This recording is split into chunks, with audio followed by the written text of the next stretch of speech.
Intéressons-nous maintenant au traitement administratif des données et du suivi des commandes. Donc je me positionne ici en tant que visiteur donc, du site du webshop. Donc j'ai tapé l'adresse, je ne me suis pas encore donc logué, j'arrive sur le site ici et je suis intéressé par cette boucle d'oreille. Donc je clique. Je peux dire bah tiens, je voudrais donc deux paires. J'ajoute donc classiquement donc au panier.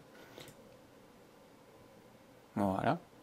J'ai ici donc une information qui m'ajoute donc la TVA, donc bien faire attention quand vous encodez donc les articles, d'insérer les articles au prix hors TVA, puisqu'ici automatiquement donc l'ajout se fait. Donc attention qu'il y a toutes ces possibilités là donc qui sont proposées comme les paiements donc sécurisés, des choses comme ça, mais enfin ça nous intéresse moins, en tout cas dans le cadre donc d'une école ou bien des EEP. Donc je vais continuer mon shopping pour prendre ici des boucles d'oreilles. Là je vais en prendre 3 ou 4, allez, voilà. Et j'ajoute au panier. Donc j'ai ainsi donc 8 et 3, 11 plus TVA. Donc automatiquement donc tout a été calculé. Je vais maintenant valider ma commande. Donc ici vous voyez que tout se fait donc tout seul au niveau donc de ma carte. Donc votre nom, donc ici je vais inventer donc un nom de client, Dupont SA. Je pense qu'on n'est pas obligé de renseigner la TVA, le courriel. Donc là je vais renseigner mon mail parce qu'à mon avis je vais juste montrer ce qu'on reçoit par mail. Donc le téléphone, j'invente rue de la gare 12, pardon, Namur, pays, Belgique. La livraison, donc par défaut qui se fait à l'adresse de facturation. Voilà, je vais essayer de voir s'il ne faut pas de numéro ici de TVA. Ok. Donc par transfert, par défaut, donc ce qui était configuré. Donc je vérifie ici, boum, ça m'a l'air bon. Et je peux ici donc payer maintenant.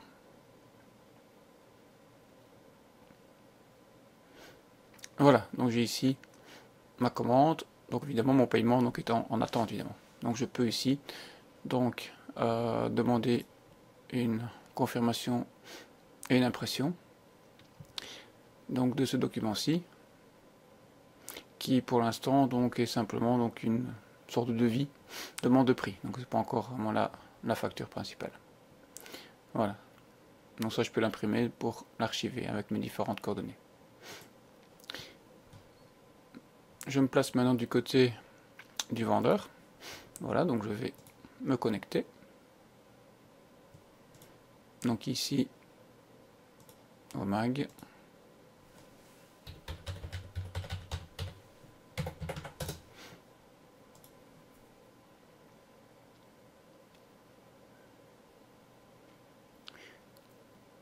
Voilà, donc c'était cette société-là.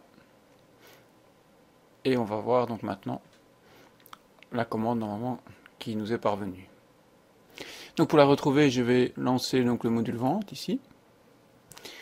Alors, donc ici, là-dedans, donc, il ne s'agit pas d'une vente directe, mais bien d'une vente du site. Donc je vais cliquer sur devis. Donc pour l'instant, c'est simplement donc sous forme d'un devis, puisque je dois évidemment confirmer la vente. Devis. Donc j'ai ici un devis avec donc la date, le client et le montant donc total. Donc je peux ici cliquer pour afficher au fait donc le nom du client, les articles donc qu'il souhaite, le type de paiement, etc. Voilà. Voilà. Donc tout ça est parvenu. Alors automatiquement donc j'ai tous les documents ici qui ont été mis avec. Donc si je clique ici, je vais obtenir, je peux l'ouvrir, mais je vais obtenir le devis donc que le client a reçu.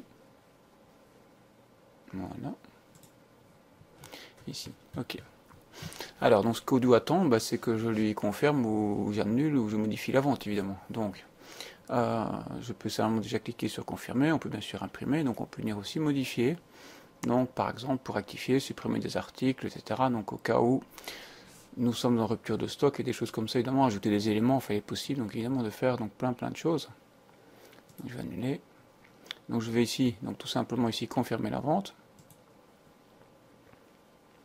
Voilà. Donc cette vente. Et je peux ici donc créer donc une facture cette fois-ci. Alors, donc, que vous le facturez, donc je vais envoyer donc la facture globale. Donc je peux ici créer, afficher éventuellement, comme ça je peux voir de quoi il s'agit. Voilà. Donc, elle est ici, je peux évidemment l'imprimer. Pour l'instant, toujours le statut de facture donc en brouillon, tant que je ne la valide pas. Donc dès que je la valide, elle va prendre un numéro. Ça, c'est vrai qu'on peut les paramétrer aussi, donc autrement. Donc elle a pris ce numéro-ci. Et donc je peux donc l'imprimer, enregistrer le paiement, ou bien l'envoyer par mail. Donc si je clique envoyer par mail, donc la facture donc, va être envoyée automatiquement donc, au client qui s'appelle Dupont, ici. Et je peux venir donc ici, donc Hello Dupont, un petit peu changer, puisqu'il le fait donc en anglais. Donc, je vais essayer comme ça. On peut venir, puisque le texte est éditable. Hein. Donc si je mets send, voilà, et donc elle est envoyée. Donc moi ici en tant que client, donc j'ai reçu ici de l'administrateur plusieurs choses dans ma boîte mail. Donc j'ai reçu ici mon brouillon.